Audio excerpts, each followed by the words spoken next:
నమస్తే, నేను సిరి. నిన్న ఏదైతే వల్లభనేని వంశీ గారి అరెస్ట్ జరిగిందో అది కరెక్ట్గా జరగలేదు, అది అక్రమ అరెస్ట్ అంటూ వైసీపీ నేతలే కావచ్చు, వైసీపీ కార్యకర్తలే కావచ్చు, సోషల్ మీడియాలో వాళ్ళ వ్యతిరేకతను అయితే చూపెట్టడం జరుగుతుంది. మరి నిజంగానే మరి వల్లభనేని వంశీ అరెస్ట్ అది అక్రమంగా జరిగిన అరెస్టా ఏంటనే విషయాన్ని మనకు వివరించడానికి మనతో పాటు ఉన్నారు ప్రముఖ సీనియర్ జర్నలిస్ట్ డాక్టర్ దుర్గవడ్లమణి గారు. నమస్కారం మేడం. నమస్తే అండి మేడం, ఇప్పుడు చూస్తుంటే నిన్న జరిగిన వల్లభనేని వంశీ గారి అరెస్ట్ అయితే అది అక్రమంగా జరిగింది, కక్షపూరితంగా జరిగిందని చెప్పేసి వైసీపీ నేతలే కావచ్చు, కార్యకర్తలే కావచ్చు, సోషల్ మీడియాలో అసలు చాలా పోస్టులు పెడుతున్నారు, చాలా వీడియోలు తీసి కూడా పెడుతున్నారు. అసలు అన్యాయంగా అరెస్ట్ చేస్తున్నారు, వల్లభనేని వంశీని మేము వ్యతిరేకిస్తున్నాం అని చెప్పేసి అంటున్నారు. ఇంతకీ వాళ్ళు పెట్టే పోస్టులలో న్యాయం ఉందంటారు, వాళ్ళు అడిగే దాంట్లో న్యాయం ఉందంటారు, అసలు ఏంటంటారు? అంటే మీరు అన్నట్టుగా 8 నెలల ఆల్మోస్ట్ 8 రోజులు ఎంతో అయింది ఇప్పుడు ఈ ప్రభుత్వం వచ్చి, కూటమి ప్రభుత్వం. ఇంతకాలం ప్రజల్లోంచి వ్యతిరేకత ఎందుకు వచ్చింది కూటమి ప్రభుత్వం మీదంటే, మీరు అభివృద్ధి చేస్తున్నారు బాగుంది, మీరు సంక్షేమాల మీద దృష్టి పెట్టారు బాగుంది, పరిశ్రమలు తీసుకొస్తున్నారు బాగుంది, అమరావతి నిర్మాణం జరుగుతోంది బాగుంది, పోలవరం మీరు దాని మీద దృష్టి పెట్టారు, నిధులు తెచ్చారు, కేంద్రం నుంచి నిధులు తీసుకొస్తున్నారు, అన్నీ చేస్తున్నారు. కానీ ఎవరైతే తెలుగుదేశాన్ని కానీ జనసేనని కానీ నాయకుల్ని ముఖ్యంగా వాళ్ళు టార్గెట్ చేసుకుని వాళ్ళు అంత విచ్చలవిడిగా మాట్లాడితే, వాళ్ళు అంత దారుణంగా మాట్లాడితే, ఆడవాళ్ళని చూడకుండా వాళ్ళు విమర్శిస్తే ఈ ప్రభుత్వం ముఖ్యంగా చంద్రబాబు నాయుడు ఎందుకు దృష్టి పెట్టట్లేదు, ఎందుకు అరెస్టులు చేయించట్లేదు అని ప్రజలు అడిగారు. ఇలాగా ఏమంటారు మీరు, బర్నింగ్ అయిపోతుందంటారు చూడండి, ఒళ్ళు అంటుకుపోవటం అంటాం, అట్లా ఒళ్ళు అంటుకుపోతూ ఉంటే ఎక్కడా కూడా తొందరపడకుండా ఈ ప్రభుత్వం, తెలుగుదేశం కూటమి సోషల్ మీడియా పోస్టులు పెట్టిన వాళ్ళని పవన్ కళ్యాణ్ గారు చాలా కోపం వచ్చి ఆయన రెచ్చిపోతే ఇమీడియట్గా సోషల్ మీడియా మీద దృష్టి పెట్టారు. అంటే అరెస్ట్ చేయటం ఒక్కటే పరిష్కారం కాదు అనేది తెలుగుదేశం కూటమి వాళ్ళ ఉద్దేశం. అరెస్ట్ చేయటానికి సరైన ఆధారాలు పెట్టుకుని ఊరికే అర్ధరాత్రి వెళ్ళి తలుపులు కొట్టేసి లేకపోతే తెల్లారకట్ట 3ంటికి వెళ్ళిపోయి అరెస్టులు చేసేసి అది కాదు కదండి. అరెస్ట్ చేశాక వాళ్ళు బెయిల్ మీద వచ్చేస్తారు, అది కాదు కదా, మళ్ళీ వాళ్ళు రెచ్చిపోతారు.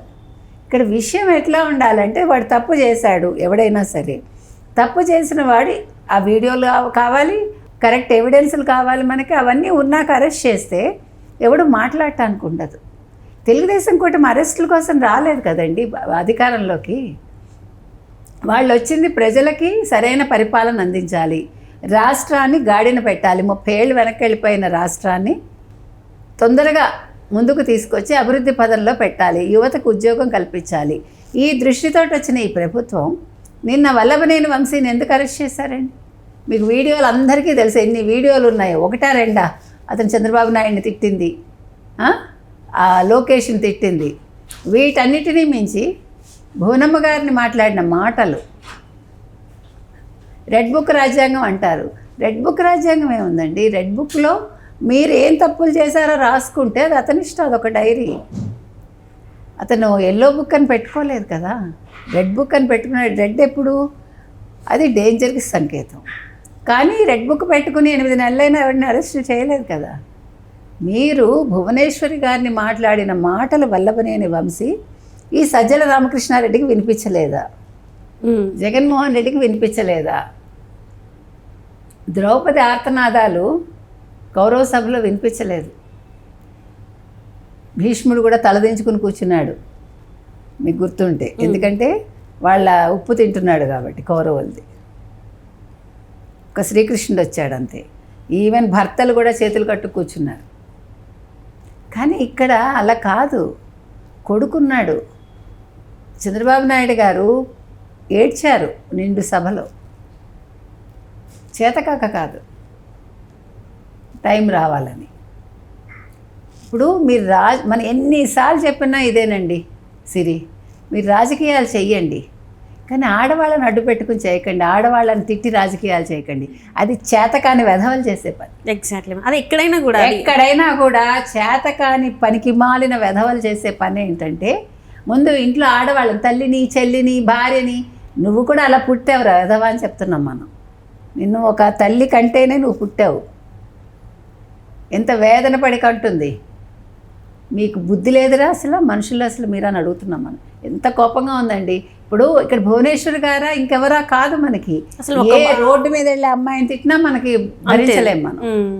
మీకు ఎవడిచ్చాడు హక్కు అసలు? మిమ్మల్ని కన్నది ఒక ఆడది, మిమ్మల్ని మోసేది ఒక ఆడది, మళ్ళీ వాళ్ళ గురించి మాట్లాడతారు. మళ్ళీ సిగ్గు లేకుండా అదే ఆడపిల్లలు పెళ్లి చేసుకుని పిల్లల్ని కంటారు. అప్పుడు మళ్ళీ భార్య కావాలి పక్కలో.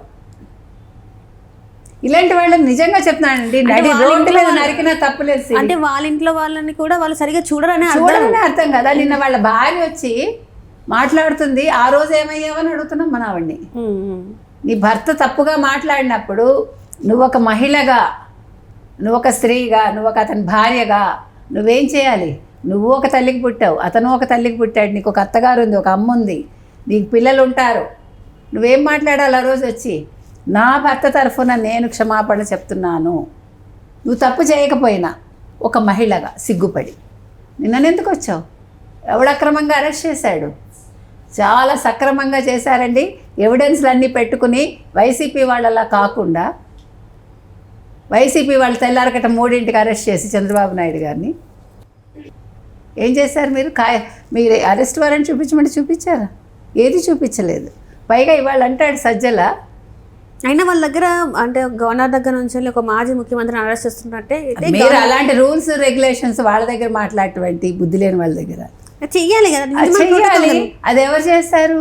చక్కగా చదువుకుని పరిపాలన అనుభవం ఉండి జ్ఞానం ఉండేవాళ్ళు చేస్తారు, సరైన రాజకీయ నాయకులు చేస్తారు, గూండాలు చేయరు కదా. ఇప్పుడు నేను ఇవాళ సజ్జలు ఇందాక అంటాడండి, అసలు ఎంత చిత్రంగా మాట్లాడుతున్నాడో. అసలు వాళ్ళు అరెస్ట్ చేయాలనుకుంటేట వాళ్ళు పరిపాలనకి వచ్చిన వెంటనే 2019లోనే 3 నెలల్లోనే అసలు చంద్రబాబు నాయుడిని అరెస్ట్ చేసి ఉండేవాళ్ళు. దేని మీద అరెస్ట్ చేస్తావు? పైగా వీళ్ళు కోర్టులకు వెళ్ళిపోతారు, సుప్రీంకోర్టుకు వెళ్ళిపోతారు. మరి మీరు ఎక్కడికి వెళ్తున్నారు? మీరు ఎక్కడికి వెళ్ళి బెయిల్స్ తెచ్చుకుంటున్నారు? మీరు ఎక్కడికి వెళ్ళి న్యాయమూర్తులు మీరు మేనేజ్ చేస్తున్నారు? మరి 5 జడ్జిలు ఎందుకు మారిపోయారు? జగన్మోహన్ రెడ్డి వీటి విషయంలో, కేసుల విషయంలో కరెక్ట్గా తీర్పు ఇచ్చే టైంలో ఎవడు? మీరు చెప్తున్నారా? ఇవాళ మాట్లాడుతున్నాడు సజ్జల.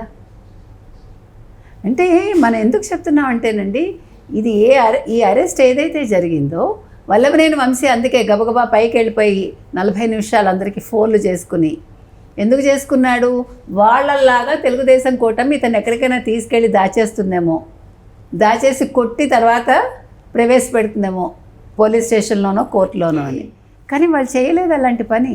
వాళ్ళు చాలా సక్రమంగా ఎవిడెన్స్లు పెట్టుకుని ఆ సత్యవర్ధను అతను ఎక్కడున్నాడో పట్టుకుని వాళ్ళ పేరెంట్స్ ఇచ్చిన కంప్లైంట్ ద్వారా అతనికి 10 లక్షలు ఇచ్చి పంపించేశాట వైజాగ్కి. అంటే కేసు విత్డ్రా చేయించి.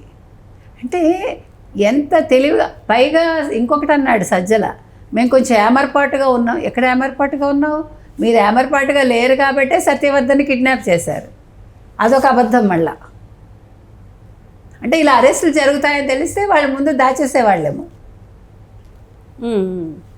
Right madam. సో మొత్తానికి అయితే ఇది వాళ్ళు అనుకున్నట్టు తప్పించుకోవడానికి ఇట్లాంటివన్నీ మళ్ళీ పోస్టులు పెడుతున్నారు తప్ప ఇందులో ఎలాంటిది లేదు. అసలు ఇవాళ వైసీపీ సోషల్ మీడియాకి కొద్దో గొప్ప జ్ఞానం ఉంటే, ఇప్పుడు మళ్ళా వస్తుంది వైసీపీ అని చెప్పుకుంటున్నారు కదండి, 2.0 30 ఏళ్ళు అంటున్నారు కదా. కొంచెం మీరు జ్ఞానంతో సోషల్ మీడియాలో పోస్టులు పెట్టండి. మీ రాజకీయ నాయకులు ఎలాగ అజ్ఞానంలో కొట్టుకుంటున్నారు, మీరు కొంచెం తెలివిగా వాళ్ళకి వచ్చే 4 ఓట్లు రాకుండా చేయకండి అని చెప్తున్నాం. Right madam, right. Thank you so much. Thank you.